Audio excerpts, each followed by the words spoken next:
Hi everyone, in this video we are going to discuss about writing recount text. Hai semuanya, di video kali ini kita akan membahas bagaimana caranya menulis text recount.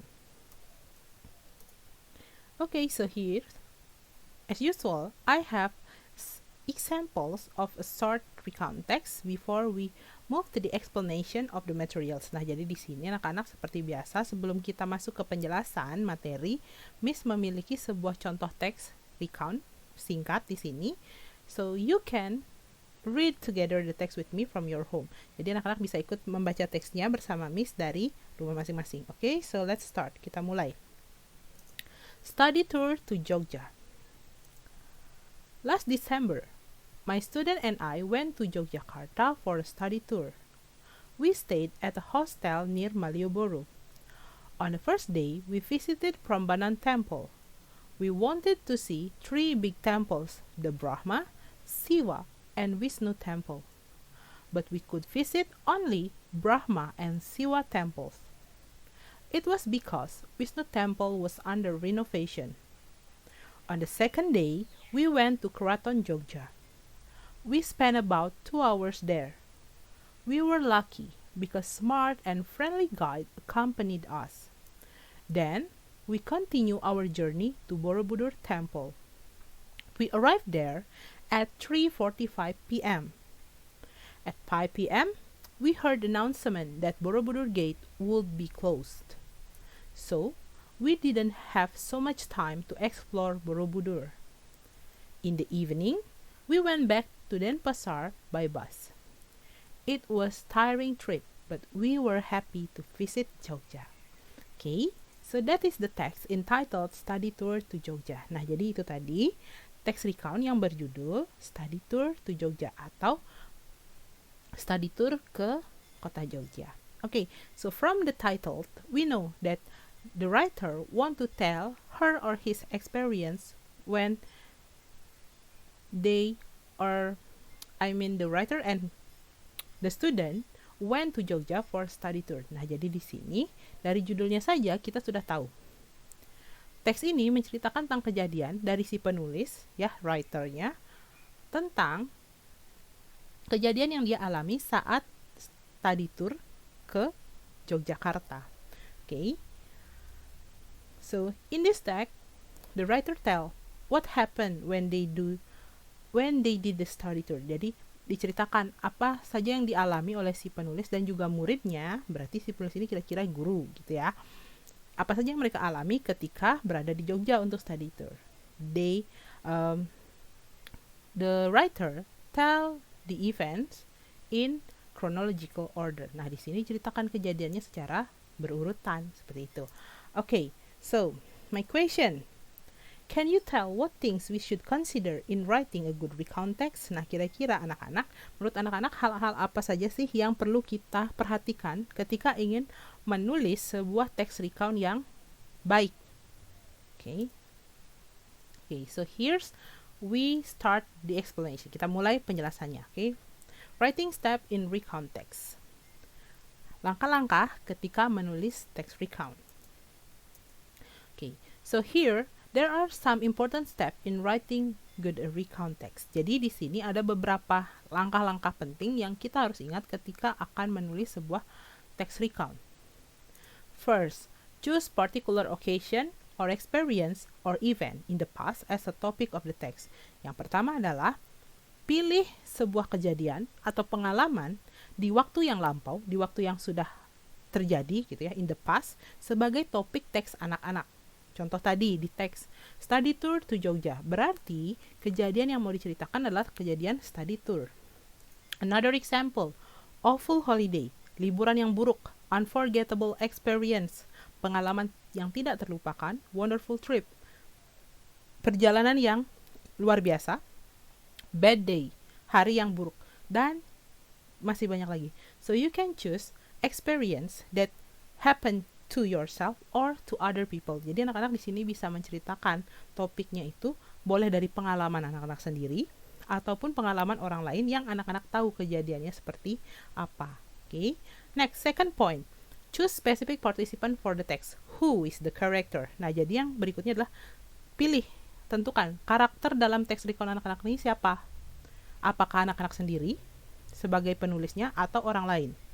Okay, for examples, my student. Contoh tadi di teks study tour. Si penulis menceritakan kejadiannya sendiri dan murid-muridnya.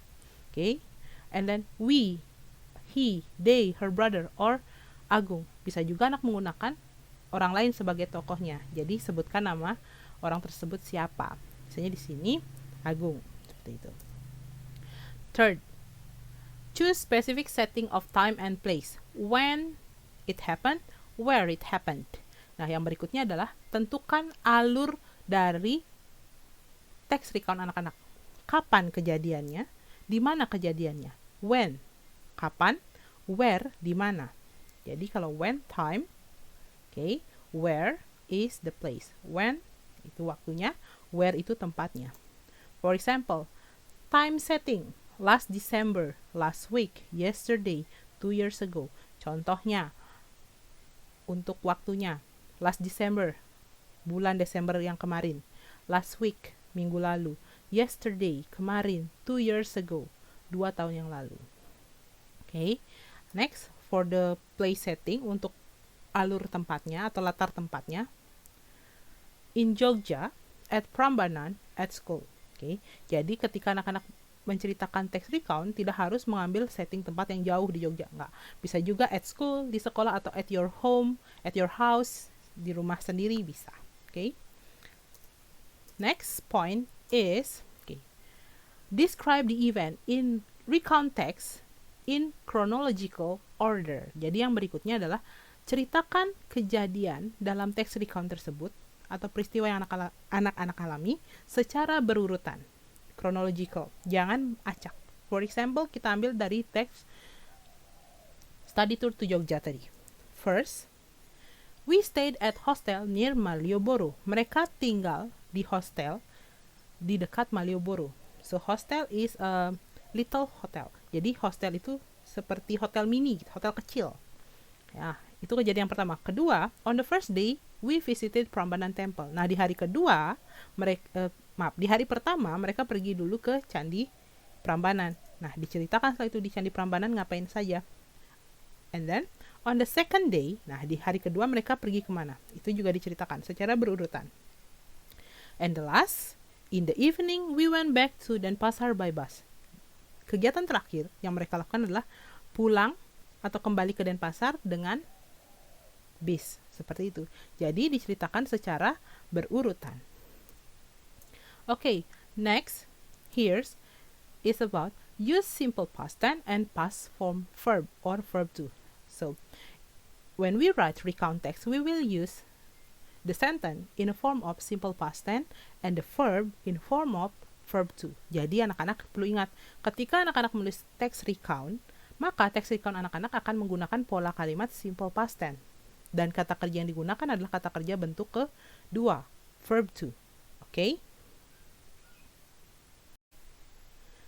For example, contohnya. First, last December, my student and I went to Yogyakarta for a study tour. Nah, di sini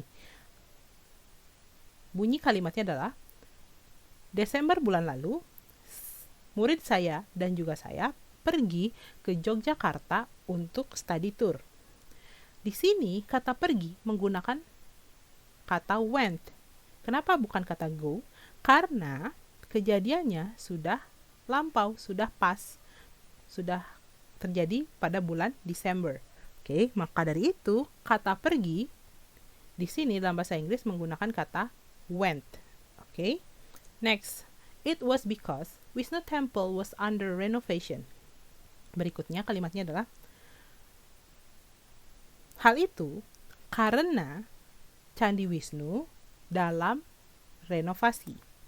Di sini to be yang digunakan bukan is, am, atau are, tapi was. Ya, bentuk lampau dari is. Oke, karena kejadiannya pada saat bulan Desember itu Candi Wisnu sedang dalam renovasi. And then we didn't have so much time. Nah, kalimat yang ketiga ini adalah kalimat negatif. Kami tidak memiliki banyak waktu. Jadi di sini kata tidak menggunakan kata did not atau didn't. bentuk lampau dari don't, ya. Jadi do berubah menjadi did. Sedangkan kata kerja utamanya di sini menggunakan kata kerja bentuk pertama have. Karena dalam kalimat negatif, bentuk lampau sudah diwakili oleh kata tidak. Okay, so here's. Nah, jadi kalau anak-anak ingat, pattern of simple past tense. Pola kalimat simple past tense. First, affirmative sentence. Kalimat afirmatif atau kalimat positif. Subject followed by verb to, and then object, and the last one, adverb of time. Ini contohnya. Okay, subject, it, kemudian verb to-nya adalah was, kemudian di sini ada objeknya, Wisnu Temple. Okay, adverb of time, keterangan waktu. Contohnya di sini juga, my student, ini adalah subjeknya, my student and I. Verb to, when, kemudian di sini adanya complement, keterangan tempat, okay, dan adverb of time-nya last December. Adverb of time bisa ada di depan ataupun di belakang. Okay, it's okay, bisa. And then negative sentence. Negative sentence adalah kalimat negatif. For negative sentence, the pattern is subject, okay, plus, okay, this one, did not, and then verb 1, yeah, so subject, did not, verb 1, object, adverb of time. And here's did not, we can make it short by writing didn't. Nah, di sini untuk kalimat negatifnya, ya, subject we diikuti kata tidak, didn't atau did not. Jadi did not ini bisa disingkat menjadi didn't. Okay. Kemudian kata kerjanya, karena kata negatifnya sudah bentuk lampau, maka kata kerjanya kembali ke bentuk pertama, have. The last one, so much time, is complement. Okay. Nah, jadi itu yang perlu anak-anak ingat dari simple past tense. Okay. In affirmative sentence, we use verb to. In negative sentence, we use verb 1. Di kalimat positif, kita menggunakan kata kerja bentuk kedua untuk simple past tense. Tapi kalimat negatif, kata kerjanya kembali ke bentuk verb 1 atau kata kerja bentuk dasar. Karena dalam kalimat negatif, sudah menggunakan kata kerja bentuk lampau di kata tidak, did not atau didn't. Okay? Okay, next. Okay, move. Okay, so in recontext, we use conjunction such as before, after, then, finally. Nah, kemudian di recontext juga kita menggunakan kata penghubung. Ya, kata penghubung itu contohnya before, after, then, finally, but, and, seperti itu. Okay, examples. Then we continue our journey to Borobudur Temple. Kemudian kami melanjutkan perjalanan ke Candi Borobudur. Okay, next. Use subjective of emotion in reorientation as personal command. Nah, jadi yang berikutnya adalah menggunakan adjective of emotion atau kata sifat yang menggambarkan emosi atau perasaan yang ditulis pada reorientation atau bagian penutup pre-context. Examples. It was tiring trip, but we were happy to visit Jogja. Jadi di sini kalimatnya adalah, kesimpulannya adalah, perjalanannya merupakan perjalanan yang melelahkan, tapi kami senang bisa berkunjung ke Jogja. Seperti itu. Jadi di sini menggunakan kata adjektifnya adalah tiring and happy. Tiring itu melelahkan, kemudian happy itu kata sifat yang menggambarkan senang. Oke. Okay, here's. Nah, contohnya di sini. Study tour to Jogja. Orientation here is the first and second sentence. Nah, jadi di sini orientation itu adalah di kalimat pertama dan kedua. Okay, so here's we will see when the story happened. Kapan kejadiannya? Last December. Who the character? My student and I. Where it happened? In Jogja. And what happened? They went for a study tour. Mereka pergi untuk study tour. Jadi di sini jelaskan, last December, my student and I went to Yogyakarta for a study tour. We stayed in hostel near Malioboro. Nah, jadi pada Desember lalu, murid saya dan juga saya pergi ke Jogja untuk study tour. Kami tinggal di hotel dekat Malioboro. Seperti itu. Okay. And then, here's, okay, last December, that's when happened. Who? My student and I. Where? Jogja. What? Study tour. Okay. Next, event. A series of activities told chronologically. Jadi di sini bagian berikutnya adalah events, urutan kejadiannya yang diceritakan secara berurutan atau teratur. Okay. If you see, here's all the verb is in a bold type and in a blue color. Nah, kalau anak-anak lihat di sini semua kata kerjanya dicetak tebal dan dalam warna biru. Ini menunjukkan kata kerjanya dalam bentuk past form, dalam bentuk verb kedua, ya. When, stayed, visited, was, were, continued. Okay, series of event. The first one, on the first day, hari pertama mereka ngapain? They visited Prambanan Temple. Ya, mereka mengunjungi Candi Prambanan dan diceritakan kejadiannya ketika berkunjung ke Candi Prambanan itu apa? Wanted to see 3 big temples, melihat 3 candi, Brahma, Siwa, and Wisnu. Okay, and then second day, nah di hari kedua mereka went to Keraton Jogja, pergi ke Keraton Jogja. Okay, apa yang mereka lakukan di sana? Mereka di sana ya sampai 2 jam seperti itu. And then in the second day, nah di hari kedua ini mereka juga pergi ke Borobudur Temple. Mereka pergi ke Candi Borobudur. Okay. And the last one, in the evening, we went back to Denpasar by bus. Mereka pada saat petang atau malam harinya kembali ke Denpasar dengan bis. Jadi itu urutan kejadiannya. On the first day mereka melakukan apa? Kemudian di hari kedua melakukan apa? On the second day. And then di hari kedua itu ada beberapa kegiatan yang dilakukan sampai akhirnya pada malam harinya mereka kembali ke Denpasar menggunakan bis. Okay.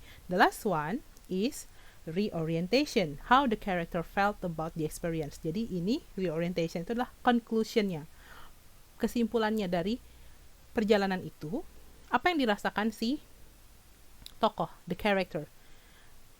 Was the character happy or the character sad or angry? So here's we can see it was a tiring trip but we were happy to visit Jogja. Jadi di sini bisa kita lihat, jadi the character happy although they feel tired. Jadi si karakter ini merasa senang walaupun perjalanannya melelahkan. Okay? So that is about how to write a recount text. Jadi seperti itu anak-anak. Step-step yang harus anak-anak kita lihat kembali. Step-step yang harus anak-anak ingat ketika menulis recount text. Pertama, the orientation, bagian pembukanya. Ingat, cantumkan kapan kejadiannya, siapa tokohnya, kemudian di mana kejadiannya tersebut terjadi dan apa kejadiannya. And then the content, isinya, events, series of activity in chronological order. Jadi ceritakan bagian isi atau eventnya secara berurutan. Kejadiannya dari pertama, kedua, ketiga sampai yang terakhir. The last one, the closing, reorientation, bagian penutup. Summarize the character emotion. Jadi di bagian terakhir anak-anak simpulkan kira-kira emosi atau perasaan si karakter ini bagaimana. Was the character happy or sad? Seperti itu. Okay? So that's about the materials of writing a recount text.